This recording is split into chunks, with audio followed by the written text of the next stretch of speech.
औज़ु बिल्लाहि मिनश शैतानिर रजीम। बिस्मिल्लाहिर रहमानिर रहीम। कुल इन काना आबाउकुम व अब्नाउकुम व इख्वानुकुम व अज़वाजुकुम व अशीरतुकुम व अम्वालुन इक़्तरफ़्तumuहा व तिजारतुन तख़शawna कसадहा व मसाकिनु तर्ज़ौनहा अहब्बा इलैकुम मिनल्लाहि व रसूलिही व जिहादिन फ़ी सबीलिही फ़तरब्बसू हत्ता यातियल्लाहु बिअम्रिही वल्लाहु ला यहदिल क़ौमल फ़ासिक़ीन। मोहतरम हज़रात, जैसा कि हमने बताया था कि अगले तबसरे में हम इश्क मिजाजी और इश्क हकीकी की बात करेंगे, तो उस सिलसिले में हम चाहते हैं कि उससे पहले हम एक चीज़ इसको वाज़ह कर दें कि इब्लीस जो था वो बारगाह इलाही में मलून मरदूद कैसे हो गया, वह असल वजह क्या थी। उसके बाद इंशाअल्लाह हम इश्क मिजाजी उसी से चूँकि मुतल्लिक है और इश्क मिजाजी और इश्क हकीकी के पर गुफ्तगू करेंगे। तो इब्लीस के बारे में अगर सवाल किया जाए कि क्या इब्लीस ने कितनी इबादत किया परवरदिगार आलम की और कितना अताअत किया, तो इब्लीस के बारे में अगर सवाल किया जाए कि मलून या मरदूद क्यों हुआ, क्या उसने ज़िना किया था? तो नहीं भाई, ज़िना तो नहीं किया था। क्या उसने किसी का कत्ल किया था? कत्ल भी नहीं किया था। क्या परवरदिगार आलम के सिवा किसी और को सजदा किया था? यह भी नहीं किया था। तो फिर ऐसी कौन सी गुनाह उससे हो गई तो अल्लाह तबारक व तआला क़यामत के दिन सबसे बड़ी सजा अगर किसी को देंगे तो इब्लीस मलऊन को देंगे। और परवरदिगार ये भी फरमाता है कि मैं शिर्क के गुनाह को तो माफ नहीं करूंगा, बाकी जिस गुनाह को चाहूं मैं माफ करूं। इससे पता ये चलता है कि उसने कोई बहुत बड़ा शिर्क अकबर किया था। और ज़ाहिर तौर पर देखा जाए तो अल्लाह के कहने पर भी आदम अलैहिस्सलाम के सामने उसने सजदा नहीं किया कि जो पेशानी मेरे परवरदिगार 7 लाख साल तक तेरे सामने झुकी है, तेरे गैर के सामने क्यों झुका दूं? तैयार नहीं हुआ। तो शिर्क से पाकी का अगर हाल देखा जाए तो ये था। तो फिर मलून मरदूद क्यों हुआ? वजह ये थी, वो बहुत बड़ा आलिम था, बहुत बड़ा आबिद था, बहुत बड़ा साजिद था, बहुत बड़ा जाकिर था, मगर अल्लाह का आशिक नहीं था। क्यों? अगर अल्लाह से उसे इश्क हुआ होता तो इश्क में अपनी अकल का दखल नहीं हुआ करता। इश्क में अकल का दखल नहीं होता। जब रब ने कह दिया आदम को सजदा कर दो, फौरन लब्बैक कह के सजदे में चला गया होता। आज के हालात देखिए, हमारी बेटियां गैरों के इश्क में ऐसी दीवानी बन जाती है, उनकी अकल काम नहीं करती कि मैं गैरों के साथ तो भाग रही हूँ, मेरे बाप की इज्जत का क्या हाल होगा, मेरी माँ का जो है बीमारी है बिस्तर पर उसका क्या होगा, मेरा रब रूठ न जाए, नबी से रिश्ता टूट न जाए, खानदान की इज्जत मिट्टी में बर्बाद न हो जाए। उसे कोई परवाह नहीं होती, क्योंकि इश्क में अकल का दखल नहीं होता। जहां इसका दखल हो वो इश्क नहीं, फिर फिस्क है। और इश्क इसी को कहते हैं कि अपनी मर्जी अपनी ख्वाहिश सब कुछ कुर्बान, बस उसी माशूक की मर्जी मेरी मर्जी। तो आज देखिए इश्क न होने की वजह से इब्लीस का हालम क्या हुआ। यह शैतान इब्लीस जिसने 7 लाख साल रब की इबादत किया, फरिश्तों ने देख करके आसमान पर रश किया, अल्लाह ही मेरे पास आ जाता, हम किससे भी कुछ मुस्तफीद होते।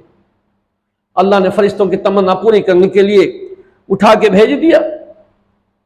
80,000 साल तक ये इब्लीस फरिश्तों का उस्ताद रहा। 40,000 साल तक जन्नत का खजांची रहा है ये, और 30,000 साल तक मुकर्रबीन का सरदार रहा।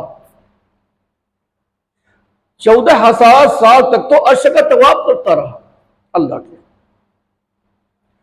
पहले आसमान पर उसका नाम आबिद था, दूसरे आसमान पर नाम उसका जाहिद था,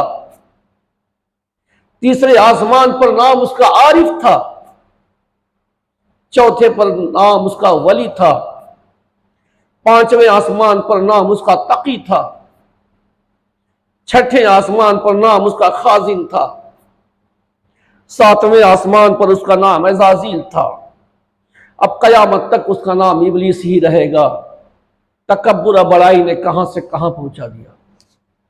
अब जो है हम अपनी असल गुफ्तगू पे आ रहे हैं कि इश्क ने मतलब इश्क जो किस्म के होते हैं, इश्क हकीकी और इश्क मिजाजी, दोनों होते क्या है। दरअसल देखा जाए तो इश्क का असल हकदार तो परवरदिगार आलम है, क्योंकि इश्क में सब कुछ अपनी ख्वाहिशात को कुर्बान कर दिया जाता है, अपनी मर्जी को दफन कर दिया जाता है, और जो माशूक होता है ना, उसी की मर्जी अपनी मर्जी बन जाती है।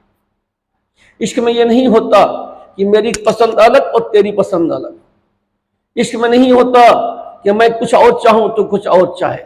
इश्क में अपने आप को इंसान माजूर कर देता है, अपने आंख को अंधा कर लेता है, कानों को बहरा कर लेता है, हाथ पैर को लूला कर देता है, बस माशूक के इशारे पे, और उसके हाथ पैर से चलता है, उसकी आंखों से देखता है, उसी के हाथ से काम करता है, उसी के कान से सुनता है और उसी के जबान से बोलता है।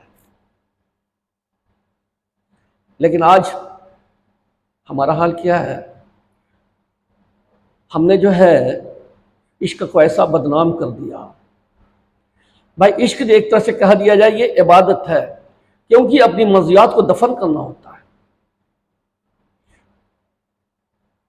अब इश्क का हकदार तो अल्लाह ही है ना, क्योंकि सारी कायनात का खालिक व मालिक वही खिलाता है, वही पिलाता है, वही जिलाता है, वही गिन गिन के सांसें अता करता है, तमाम नेमतें वही अता करता है। ये जिंदगी उसी ने बख्शी, ये हुस्न जमाल उसी ने बख्शा। हक तो ये था कि जिसने तमाम नेमतें बख्शी हैं उसी के नाम पर हम सब कुर्बान कर दें। मगर ये कितनी बड़ी बेशर्मी की बात है, ये मखरामी की बात है। खाते परवरदिगार का, पहनते ओढ़ते परवरदिगार का, सांसें गिन गिन के ओढ़ दे रहा है और अपनी जान कुर्बान किसी और पर कर रहा है।